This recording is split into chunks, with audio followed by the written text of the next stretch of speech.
दोस्तों, फजर की नमाज अदा करने वालों के लिए हमारे नबी पाक सल्लल्लाहु अलैहि वसल्लम ने 5 बशारतें फरमाई हैं। पहली बशारत क्या है?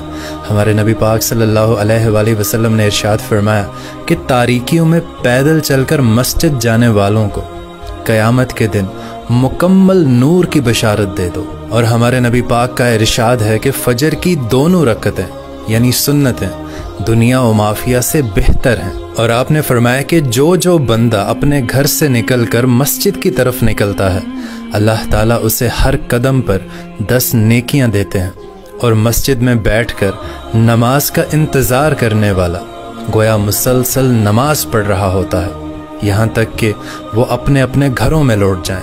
और आप सल्लल्लाहु अलैहि वसल्लम ने इरशाद फरमाया कि वो शख्स हरगिज़ जहन्नुम में नहीं जाएगा जो तुलूए आफताब से पहले और गुरूबे आफताब से पहले नमाज पढ़े, यानी फजर और असर की नमाज।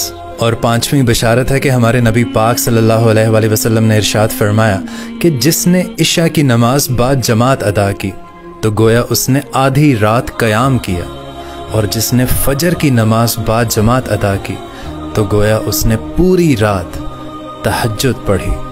सुभान अल्लाह।